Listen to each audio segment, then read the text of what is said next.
नमस्कार दोस्तों, मैं आचार्य रविंद्र अध्यात्म अवरनीश पर स्वागत करता हूँ। दोस्तों, आज का है विषय कि दक्षिण दिशा कैसे आपके लिए खुशी की दिशा बन जाए, समृद्धि की दिशा बन जाए, कैसे आपके लिए जीवन में तरक्की की दिशा बन जाए। दक्षिण दिशा में लोग रहने वाले तरक्की करें, ऐसा क्या सूत्र है?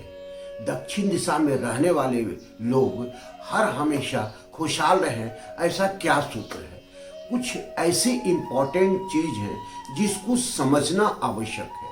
दक्षिण दिशा के क्षेत्र को समझना आवश्यक है, दक्षिण दिशा के इंपॉर्टेंट को समझना आवश्यक है, दक्षिण दिशा के तत्व को समझना आवश्यक है, जो आपको जीवन में ये सारी चीज दे सकता है।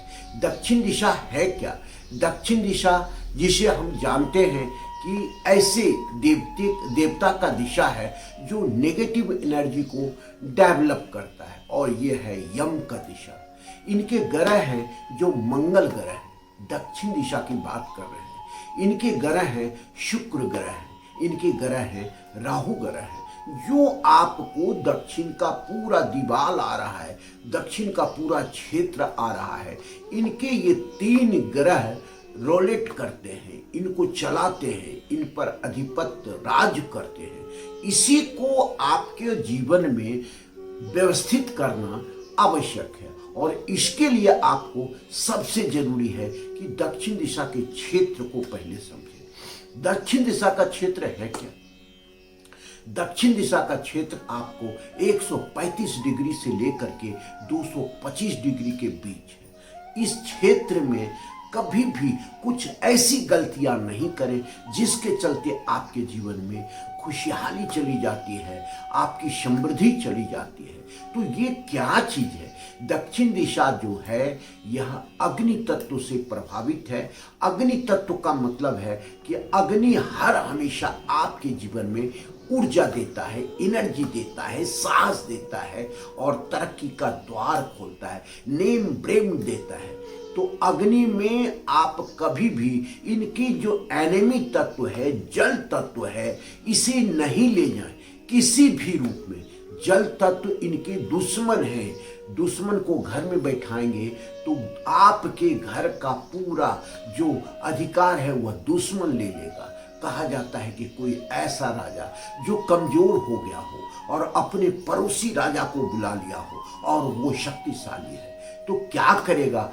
उस पूरे राज्य पर वह पड़ोसी राजा ही राज्य करने लगता है, और केवल वहां का राजा मूक दर्शक हो जाता है। तो यही स्थिति है यहाँ के क्षेत्र पर। यहाँ के क्षेत्र में कभी भी जल तत्व को नहीं लाए।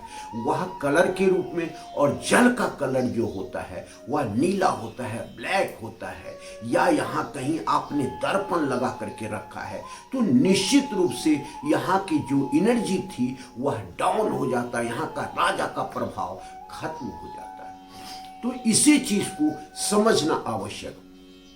इस क्षेत्र में आपने गलती से भी कहीं बड़े बड़े आईना लगा कर रखा है, दर्पण लगा कर रखा है, तो जल तत्व एक्टिवेट हो जाएगा और आपके जीवन में समस्या ही समस्या आने लगेगा। तो क्या करें? यहाँ पर कभी भी आप जब दक्षिण मुखी का मकान है, दक्षिण दिशा का मकान है, तो ऐसे घर में जो कलर करवाएं, अंदर और बाहर नीले रंग का कलर, ब्लैक का उपयोग कम से कम करें, नहीं के बराबर करें, तो आपको समृद्धि मिलेगी। अगर एक कलर करवाना हो तो बिना किसी वास्तु दोष का, तो वह ऑफ वाइट है, और ऑफ वाइट ही आपके जीवन में सब चीज दे सकता है। तो यही सारा चीज है जिसको समझना है। अब है कि अग्निकोण का क्षेत्र जो कि समृद्धि का क्षेत्र है, कैश फ्लो का क्षेत्र है, आपके जीवन में पैसा देने वाला क्षेत्र है, तो यहाँ पर कभी भी भूल करके आप बोरिंग ना करवाएं, अंडरग्राउंड वाटर टैंक नहीं करवाएं, नीला काला ब्लैक नहीं करवाएं। यह सारी चीज करवाएंगे तो यह जो कोण है वह डिस्टर्ब हो जाएगा। तो फिर कैसे खुशहाली आएगी, कैसे समृद्धि आएगी? तो यहाँ पर करना क्या है?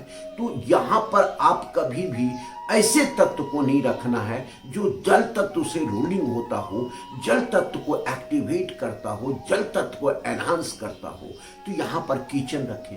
किचन अगर रखते हैं तो यहाँ का प्लेटफॉर्म आपको ब्लैक ग्रेनाइट का नहीं रखना है, रेड फैमिलियर से रखना है। आप जो है मॉडलर किचन बनाते हैं तो यहाँ पर ब्लैक और नीले कलर का कोई भी सरमाइका यूज नहीं करें। यहाँ पर अगर आप करते हैं तो ये आपका गलत डिसीजन हो जाता है और आपके जीवन में पैसे की तंगी ला देता है। तो समृद्धि कहाँ से आएगा? शुक्र डिस्टर्ब हो जाता है तो समृद्धि कहाँ से आएगा?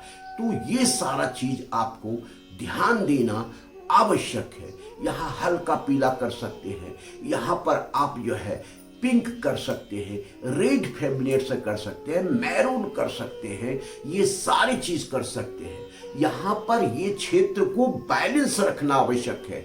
यहाँ पर कभी भी आप टॉयलेट इत्यादि नहीं बनाएं, यहाँ पर कभी भी जो है वाश एरिया नहीं बनाएं, बर्तन धोने करने का नहीं बनाएं। यहाँ पर कभी जो है सो आपका कपड़े धोने के लिए वॉशिंग मशीन इत्यादि नहीं लगाएं, ये सब आपको डिस्टर्ब करेंगे।